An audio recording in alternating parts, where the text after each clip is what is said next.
The Santa Monica Mountains are a national recreation area of Southern California, stretching 36 miles long and 8 miles wide, encompassing roughly 370 square miles of protected land, according to the National Park Service. They are home to an astonishing range of life: 45 species of mammals, nearly 400 species of birds, and dozens of reptiles, according to iNaturalist. They are also home to my hometown, Malibu, California. Today, Malibu is often imagined as an oceanfront sanctuary for Hollywood's elite, a symbol of surf culture and coastal luxury. But that version of Malibu, the one most of us recognize, is only a recent story layered onto a much older one. Because long before Malibu became a cultural icon, it was home to the Chumash people. And yet, despite this deep and enduring presence, the way Malibu's history is often told reflects a much older, Eurocentric assumption that this land was once empty, waiting to be discovered. As historian Roxanne Dunbar-Ortiz describes, this logic rests on the idea that the continent had previously been terra nullius, a land without people. That assumption could not be further from the truth. The Chumash inhabited this region for thousands of years, the civilization itself born somewhere between 4,000 and 13,000 years ago. The Chumash lived in over 150 interconnected towns stretching from Malibu to Paso Robles, with a population of at least 25,000 people, according to the Santa Barbara Museum of Natural History. Even the name Malibu reflects this history. According to Richard Applegate, a Californian anthropologist, the modern-day name Malibu is a combination of Native American words Mali and Wu, which together mean where the mountains meet the sea. Historically, the official Chumash name for this land is Humaliwo, which means the surf sounds loudly. And yet, when we tell the story of Malibu today, these deep roots are often reduced, simplified, or erased entirely. I found myself wanting to understand this disconnect, not just intellectually, but experientially. I wanted to know what it would mean to move through the land with a genuine awareness of its history. And I didn't want to just learn or acknowledge this history. I wanted to feel it. I was craving what Amitav Ghosh calls a moment of recognition, where the energy that surrounds us, flowing under our feet, is an all-encompassing presence.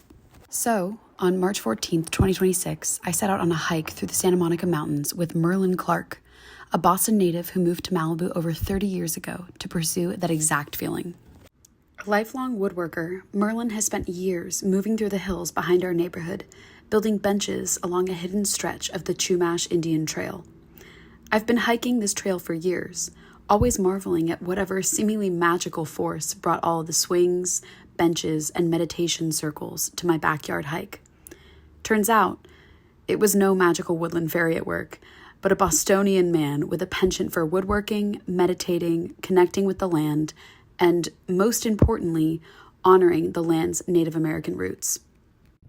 Over time, Merlin's connection to this land has deepened through his engagement with Chumash traditions, shaping the way he understands the relationship between humans and the natural world, not as separate, but as deeply interconnected. For Enrique Salmon, this kind of interconnected relationship is the foundation of indigenous ideology. As Merlin and I reached the hallowed grove of trees that was the destination of our hike, he welcomed me by explaining that the Chumash spirit is deeply alive here. When you hear hundreds of Native American spirits, they return here to greet us. As you visit this hallowed ground, draw on their ancestral wisdom and experience. The earth shares the science of biology and the wisdom of spirit. Nature has a way of connecting wonder and certainty. Along our hike, Merlin also pointed out various flora and fauna, explaining their utility to the Chumash people and giving a whole new meaning to flowers and plants that I had always considered mere backdrop. A white flower with toxic roots used to catch fish, a root used for weaving, an entire world of relationships embedded in the land where humans and plants are equal in spirit. In a piece on planetary justice, planetary politician Stefan Peterson proves the vitality of an increased awareness of indigenous uses of plants. He says that knowledge from various indigenous traditions and communities about how to live in greater harmony with our environment is increasingly seen as something of value to all of humanity and the earth. The crescendo of our journey brought us to a very special grove of trees. The mother tree, historically named Sashawi, stands proudly at the bottom of the grove, her charred bark a gorgeous representation of nature's resilience. As I passed through the trees, I began to sense that this grove was alive. There was a hum in the air, a blend of leaves bristling, birds chirping, and all other participants of nature's chorus that I can only describe with the help of Robin Wall Kimmerer and her book Braiding Sweetgrass. Kimmerer beautifully articulates that living hum I heard. Listening in wild places, we are audience to conversations in a language not our own. Standing in the grove, I finally, viscerally understood what that meant.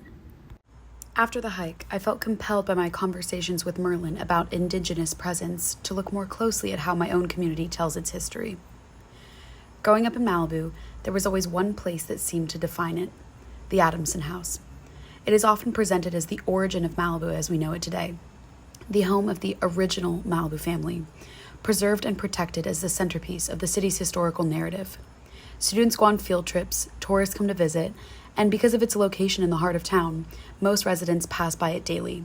It stands as the uncontested representation of Malibu's beginnings. But after my experience in the Grove, it became so abundantly clear to me that Malibu's history holds much deeper roots than a 19th century family. To make sense of it all, I found myself returning to William Cronin's argument in Uncommon Ground, where he writes that to protect wilderness was, in a very real sense, to protect the nation's most sacred myth of origin. In other words, the way we define and preserve land is not neutral. It reflects the stories we choose to tell about where we come from. And often, those stories depend on imagining the land as empty before it was claimed. On the official Adamson House website, under the tab History, there is a whole litany of family trees and 19th century white-centric histories. Not anywhere on the entire website do they acknowledge who occupied the land beforehand. The only subtle nod is detailing the family as the, quote, last owners of the Malibu Spanish land grant. No further details are provided as to how the family came into that property, how the Spanish land grant worked, and what populations it erased in the process. To drive this point home, let's watch some brief clips that come directly from the City of Malibu's YouTube channel.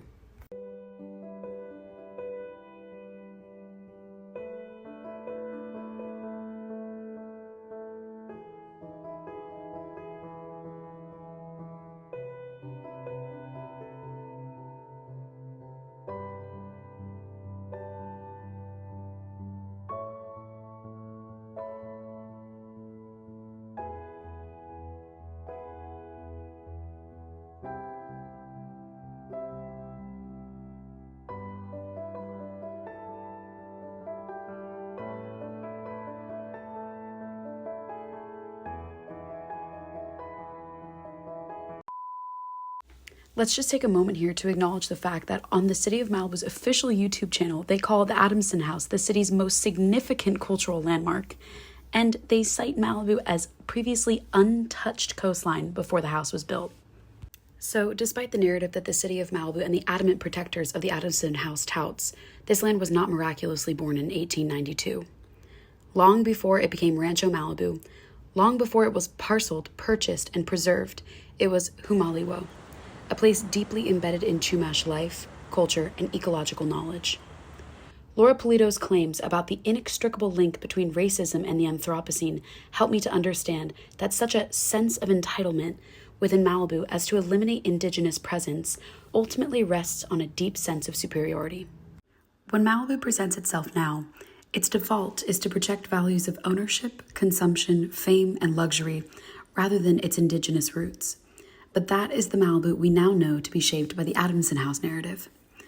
In an effort to better acknowledge Malibu's indigenous history, the City of Malibu has, for over 30 years now, hosted the annual Chumash Day Powwow at Malibu Bluffs Park in collaboration with local Chumash elders. It is a gathering that brings together Native communities from across the region. To visit this is a very, very special celebration for the City of Malibu. The Chumash, as many people know, were the first people here, and they've been here for thousands of years. During the event, the space transforms, filled with rhythm, prayer, and movement, where culture is not preserved but lived. For a moment, the Malibu story shifts, but only for a moment. Because outside of that weekend, the dominant narrative of Malibu reasserts itself, returning to ownership, preservation, and the foundation laid by the Adamson story. As much as it is a powerful event, the powwow does not sit at the center of Malibu's identity. It exists at the margins, and that placement is hard to ignore. Which leads me to a series of 4 questions. 1. If this presence is real and continues to exist so visibly, why does it feel so absent from the story Malibu tells about itself? 2. What would Malibu look like if its story began with Humaliwo? 3. How can we strive to make honoring Chumash history more than simply an annual occurrence? And 4. How can we integrate Chumash traditions and foundations into the fabric of Malibu's present?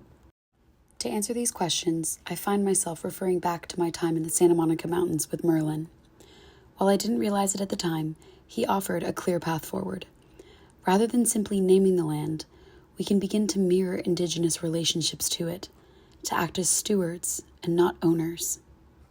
Trying to understand what a more concrete acknowledgement actually looks like in practice within Los Angeles, I turned to the County of Los Angeles Land Acknowledgement, which recognizes that this land is, quote, originally and still inhabited and cared for by the Tongva, Tataviam, Serrano, Kiss, and Chumash peoples.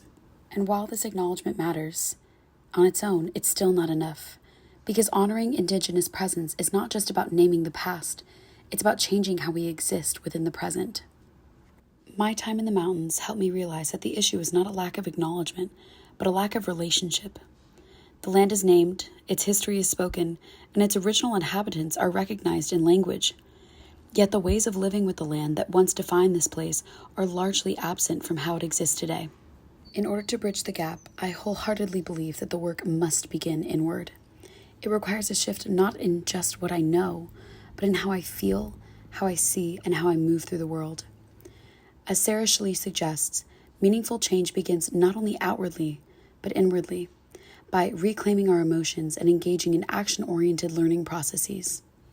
If we're not separate from the natural world, but a part of it, kin to it, then this is not just an environmental issue, but a relational one. And relationship cannot simply be acknowledged into existence. It has to be practiced. It has to be lived.